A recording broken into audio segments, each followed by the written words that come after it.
Story 5 of Christmas Eve and Christmas Day 10 Christmas Stories by Edward Everett Hale. Recording is in the public domain. Story 5 Stand and Wait Parts 3 and 4 3. Christmas Again.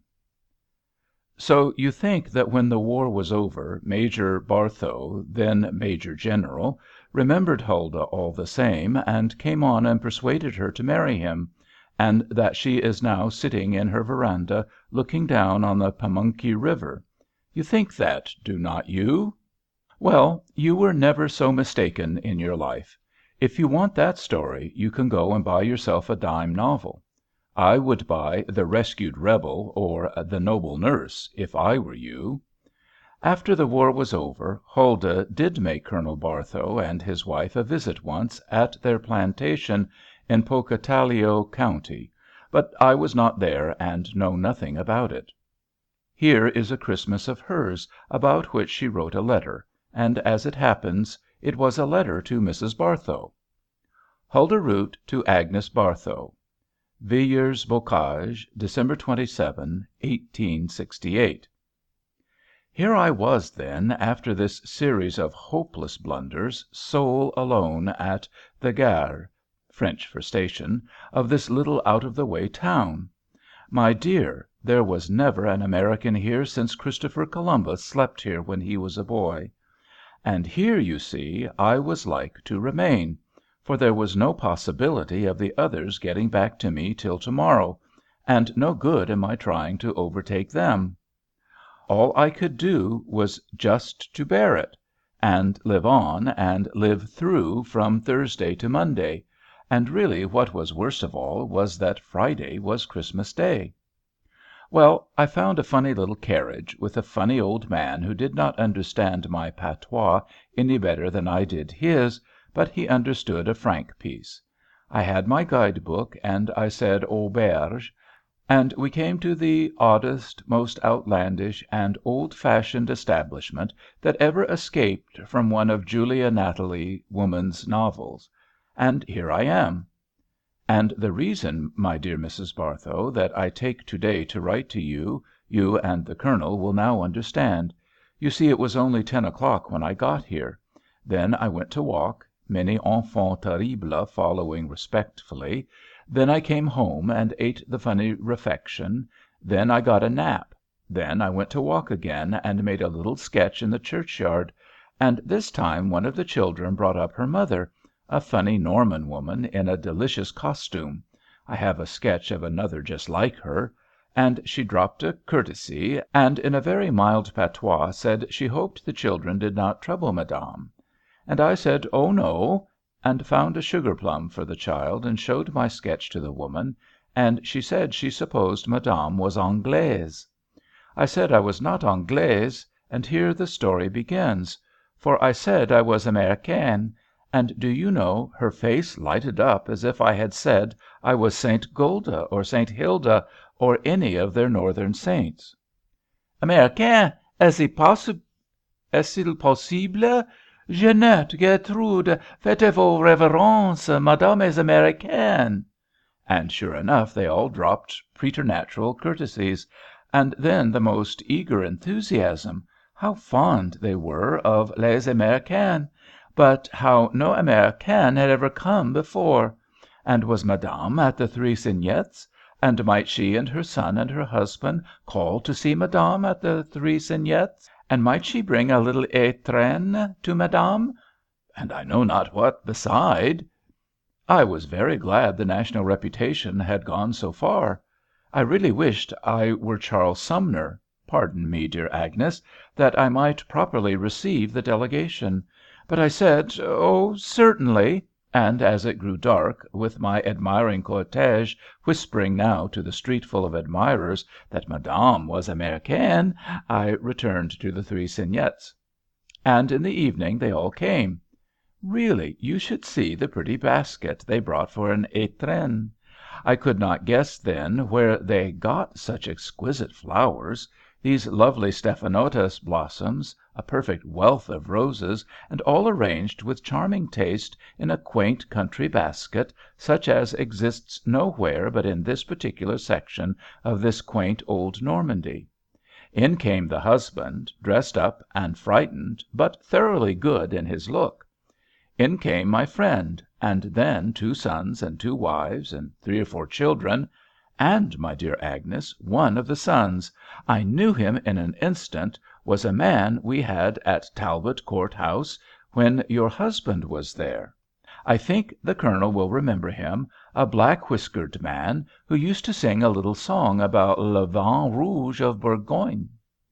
He did not remember me, that I saw in a moment. It was all so different, you know. In the hospital I had on my cap and apron, and here, well, it was another thing. My hostess knew that they were coming, and had me in her largest room, and I succeeded in making them all sit down, and I received my formal welcome, and I thanked in my most Parisian French, and then the conversation hung fire. But I took my turn now, and turned round to poor Louis.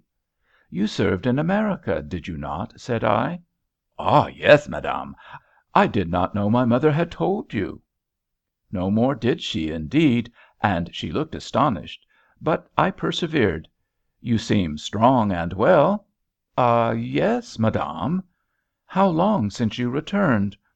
"As soon as there was peace, madame. We were mustered out in June, madame." "And does your arm never trouble you?" "Oh, never, madame. I did not know my mother had told you." New astonishment on the part of the mother. "You never had another piece of bone come out?" "Oh, no, madame. How did madame know? I did not know my mother had told you." And by this time I could not help saying, "You Normans care more for Christmas than we Americans. Is it not so, my brave?" And this he would not stand.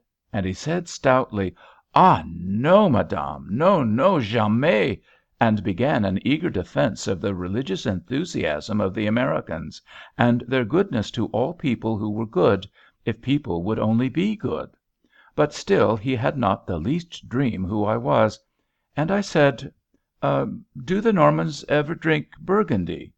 And to my old hostess, "Madame, could you bring us a flask du vin rouge de Bourgogne?" And then I hummed his little chanson. I am sure Colonel Barthow will remember it. "Der Gute, du vin rouge de Bourgogne." My dear Mrs. Barthow, he sprang from his chair, and fell on his knees, and kissed my hands, before I could stop him. And when his mother and father, and all the rest, found that I was the particular Sieur de la Charité who had had the care of dear Louis when he was hurt, and that it was I he had told of that very day, for the 1000th time, I believe, who gave him that glass of claret, and cheered up his Christmas, I verily believe they would have taken me to the church to worship me. They were not satisfied, the women with kissing me, or the men with shaking hands with each other. The whole auberge had to be called in, and poor I was famous. I need not say I cried my eyes out, and when, at 10 o'clock, they let me go to bed, I was worn out with crying and laughing and talking and listening, and I believe they were as much upset as I. Now that is just the beginning, and yet I see I must stop. But for 48 hours I have been simply a queen. I can hardly put my foot to the ground. Christmas morning these dear Thibault people came again, and then the curé came, and then some nice Madame Perron came, and I went to mass with them, and after mass their brother's carriage came, and they would take no refusals. But with many apologies to my sweet old hostess at the Three Cygnets, I was fain to come up to Monsieur Firmin's lovely château here, and make myself at home till my friends shall arrive. It seems the poor Thibaults had come here to beg the flowers for the étrenne. It is really the most beautiful country residence I have seen in France, and they live on the most patriarchal footing with all the people round them. I am sure I ought to speak kindly of them. It is the most fascinating hospitality. So here I am, waiting with my little sac de nuit to make me espètable, and here I ate my Christmas dinner. Tell the Colonel that here is the Traveller's Tale, and that is why the letter is so long. Most truly yours, Huldah Root. 4. One Christmas More. This last Christmas party is Huldah's own. It is hers, at least, as much as it is any one's. There are 5 of them, nay 6, with equal right to precedence in the John o' Groat's house, where she has settled down. It is one of those comfortable houses which are still left 3 miles out from the old State House in Boston. It is not all on one floor. That would be perhaps too much like the golden courts of heaven. There are 2 stories, but they are connected by a central flight of stairs of easy tread (designed by Charles Cummings), so easy and so stately withal, that, as you pass over them, you always bless the builder, and hardly know that you go up or down. 5 large rooms on each floor give ample room for the 5 heads of the house, if indeed there be not 6, as I said before. Into this Saint's Rest there have drifted together, by the eternal law of attraction, Huldah and Ellen Philbrick, who was with her in Virginia and in France, and has been indeed but little separated from her, except on duty, for 20 years, and with them 3 other friends. These women, well, I cannot introduce them to you without writing 3 stories of true romance, one for each. This quiet, strong, meditative, helpful saint who is coming into the parlor now is Helen Toureau. She was left alone with her baby when the Empire State went down, and her husband was never heard of more.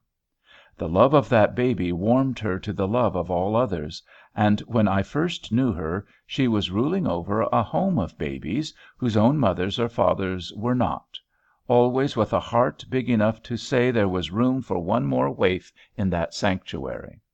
That older woman, who is writing at the Davenport in the corner, lightened the cares and smoothed the daily life of General Schuyler in all the last years of his life when he was in the Cabinet, in Brazil, and in Louisiana. His wife was long ill, and then died. His children needed all a woman's care, and this woman stepped to the front, cared for them, cared for all his household, cared for him. And I dare not say how much is due to her of that which you and I say daily we owe to him. Miss Peters, I see you know. She served in another regiment, was at the head of the sweetest, noblest, purest school that ever trained, in 25 years, 500 girls to be the queens in 500 happy and strong families. All of these 5 are Huldah, and Mrs. Philbrick, too, you have seen before. All of them have been in the service. All of them have known that perfect service is perfect freedom. I think they know that perfect service is the highest honor. They have together taken this house, as they say, for the shelter and home of their old age. But Huldah, as she plays with your Harry there, does not look to me as if she were superannuated yet. But you said there were 6 in all. Did I? I suppose there are. Mrs. Philbrick, are there 5 captains in your establishment, or 6? My dear Mr. Hale, why do you ask me? You know there are 5 captains and 1 general. We have persuaded Seth Corbet to make his home here. Yes, the same who went round the world with Mrs. Cradock. Since her death he has come home to Boston, and he reports to us, and makes his headquarters here. He sees that we are all right every morning, and then he goes his rounds to see every grandchild of old Mr. Cradock, and to make sure that every son and daughter of that house is all right. Sometimes he is away overnight. This is when somebody in the whole circle of all of their friends is more sick than usual and needs a man nurse. That old man was employed by old Mr. Cradock in 1816 when he first went to housekeeping. He has had all the sons and all the daughters of that house in his arms, and now that the youngest of them is 25, and the oldest 50, I suppose he is not satisfied any day until he has seen that they and theirs, in their respective homes, are well. He thinks we here are babies, but he takes care of us all the more courteously." "Will he dine with you to day?" "I am afraid not. But we shall see him at the Christmas tree after dinner. There is to be a tree." You see, this house was dedicated to the apotheosis of noble ministry. Over the mantelpiece hung Raphael Morghen's large print of the Laudatio, Carrazzi's picture of the Washing of the Feet, the only copy I ever saw. We asked Huldah about it. "Oh, that was a present from Mr. Bergstadt, a rich manufacturer in Würtemberg, to Ellen. She stumbled into one of those villages when everybody was sick and dying of typhus, and tended and watched and saved, one whole summer long, as Mrs. Ware did at Osmorlie. And this Mr. Bergstadt wanted to do something, and he sent her this in acknowledgment." On the other side was Kaulbach's own study of Elizabeth of Hungary, dropping her apron full of roses. Oh, what a sight the apron discloses! The viands are changed to real roses. When I asked Huldah where that came from, she blushed and said, "Oh, that was a present to me," and led us to Steinler's exquisite Good Shepherd, in a larger and finer print than I had ever seen. 6 or 8 gentlemen in New York, who, when they were dirty babies from the gutter, had been in Helen Touro's hands, had sent her a portfolio of beautiful prints, each with this same idea of seeking what was lost. This one she had chosen for the sitting room. And on the fourth side was that dashing group of Horace Vernet's Gideon Crossing Jordan, with the motto wrought into the frame, "Faint, yet pursuing." These 4 pictures are all presents to the girls, as I find I still call them, and on the easel Miss Peters had put her copy of the Tribute Money. There were other pictures in the room, but these 5 unconsciously told its story. The 5 "girls" were always all together at Christmas, but in practice each of them lived here only 2/5 of her time. "We make that a rule," said Ellen, laughing. "If anybody comes for anybody when there are only 2 here, those 2 are engaged to each other, and we stay. Not but what they can come and stay here if we cannot go to them." In practice, if any of us in the immense circles which these saints had befriended were in a scrape, as if a mother was called away from home and there were some children left, or if scarlet fever got into a house, or if the children had nobody to go to Mount Desert with them, or if the new house were to be set in order and nobody knew how, in any of the trials of well-ordered families, why, we rode over to the Saints' Rest to see if we could not induce one of the 5 to come and put things through. So that in practice there were seldom more than 2 on the spot there. But we do not get to the Christmas dinner. There were covers for 4 and 20, and all the children besides were in a room upstairs, presided over by Maria Munro, who was in her element there. Then our party of 24 included men and women of 1,000 romances, who had learned and had shown the nobility of service. 1 or 2 of us were invited as novices, in the hope perhaps that we might learn. Scarcely was the soup served when the door bell rang. Nothing else ever made Huldah look nervous. Bartlett, who was there, said in an aside to me that he had seen her more calm when there was volley firing within hearing of her store room. Then it rang again. Helen Touro talked more vehemently, and Mrs. Bartlett at her end started a great laugh. But when it rang the 3rd time, something had to be said, and Huldah asked one of the girls, who was waiting, if there were no one attending at the door. "Yes'm, Mr. Corbet." But the bell rang a 4th time and a 5th. "Isabel, you can go to the door. Mr. Corbet must have stepped out." So Isabel went out, but returned with a face as broad as a soup plate. "Mr. Corbet is there, ma'am." 6th door bell peal, 7th and 8th. "Mary, I think you had better see if Mr. Corbet has gone away." Mary returns, face one broad grin. "No, ma'am, Mr. Corbet is there."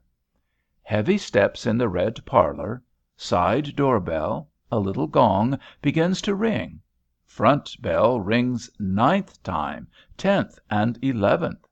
St. John, as we call him, had seen that something was amiss, and had kindly pitched in with a dissertation on the passage of the Red River dam, in which the gravy boats were steamships, and the cranberry was General Banks, and the aids were spoons.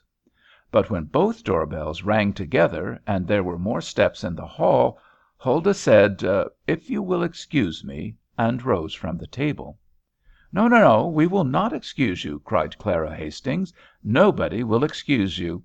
This is the one day of the year when you are not to work. Let me go." So Clara went out, and after Clara went out the door bells rang no more. I think she cut the bell wires. She soon came back and said a man was inquiring his way to the Smells, and they directed him to Wait's Mills, which she hoped would do. And so Huldah's and Grace's stupendous housekeeping went on in its solid order, reminding one of those well proportioned Worcester teas, which are, perhaps, the crown and glory of the New England science in this matter. I ventured to ask Sam Root, who sat by me, if the Marlborough were not equal to his mother's. And we sat long, and we laughed loud. We talked war and poetry and genealogy. We rallied Helen Touro about her housekeeping, and Dr. Worster pretended to give a list of surgeons and majors and major generals who had made love to Huldah. By and by, when the grapes and the bonbons came, the 16 children were led in by Maria Munro, who had, till now, kept them at games of string and hunt the slipper. And at last Seth Corbet flung open the door into the red parlor to announce the tree. Sure enough, there was the tree, as the 5 saints had prepared it for the invited children, glorious in gold and white, with wreaths of snowflakes, and blazing with candles. Sam Root kissed Grace and said, "Oh, Grace, do you remember?" But the tree itself did not surprise the children as much as the 5 tables at the right and the left, behind and before, amazed the sainted 5, who were indeed the children now. A box of the Vin Rouge de Bourgogne from Louis was the first thing my eye lighted on, and above it a little banner read, "Huldah's Table." And then I saw that there were these 5 tables heaped with the Christmas offerings to the 5 saints. It proved that everybody, the world over, had heard that they had settled down. Everybody in the 4 hemispheres, if there be 4, who had remembered the unselfish service of these 5, had thought this a fit time for commemorating such unselfish love, were it only by such a present as a lump of coal. Almost everybody, I think, had made Seth Corbet a confidant, and so, while the 5 saints were planning their pretty tree for the 16 children, the North and the South and the East and the West were sending myrrh and frankincense and gold to them. The pictures were hung with southern moss from Barthow. Boys who were now men had sent coral from India, pearl from Ceylon, and would have been glad to send ice from Greenland had Christmas come in midsummer. There were diamonds from Brazil, and silver from Nevada, from those who lived there. There were books, in the choicest binding, in memory of copies of the same word worn by travel or dabbled in blood. There were pictures, either by the hand of near friendship, or by the master hand of genius, which had brought back the memories, perhaps, of some old adventure in "the service;" perhaps, as the Kalmuck did, of one of those histories which makes all service sacred. In 25 years of life these women had so surrounded themselves, without knowing it or thinking of it, with loyal, yes, adoring friends, that the accident of their finding a fixed home had called in all at once this wealth of acknowledgment from those whom they might have forgotten, but who would never forget them. And by the accident of our coming together, we saw, in these heaps on heaps of offerings of love, some faint record of the lives they had enlivened, the wounds they had staunched, the tears they had wiped away, and the homes they had cheered. For themselves, the five saints, as I have called them, were laughing and crying together, quite upset in the surprise. For ourselves, there was not one of us who, in this little visible display of the range of years of service, did not take in something more of the meaning of "He who will be chief among you, let him be your servant." The surprise, the excitement, the laughter, and the tears found vent in the children's eagerness to be led to their tree. And in 3 minutes Ellen was opening boxes, and Huldah pulling firecrackers, as if they had not been thrown off their balance. But when each boy and girl had 2 arms full, and the fir balsam sent down from New Durham was nearly bare, Edgar Bartlett pointed to the top bough, where was a brilliant not noticed before. No one had noticed it, not Seth himself, who had most of the other secrets of that house in his possession. I am sure that no man, woman, or child knew how the thing came there; but Seth lifted the little discoverer high in air, and he brought it down triumphant. It was a parcel made up in shining silvered paper. Seth cut the strings. It contained 12 Maltese crosses of gold, with as many jewels, one in the heart of each, I think the blazing 12 of the Revelations.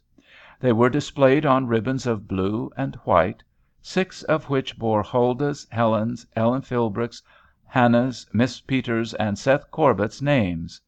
The other 6 had no names, but on the gold of these was marked, "From Huldah to," "From Helen to," and so on, as if these were decorations which they were to pass along. The saints themselves were the last to understand the decorations, but the rest of us caught the idea, and pinned them on their breasts. As we did so the ribbons unfolded, and displayed the motto of the order: "Henceforth I call you not servants, I have called you friends." It was at that Christmas that the Order of Loving Service was born. End of Project Gutenberg's Parts 3 and 4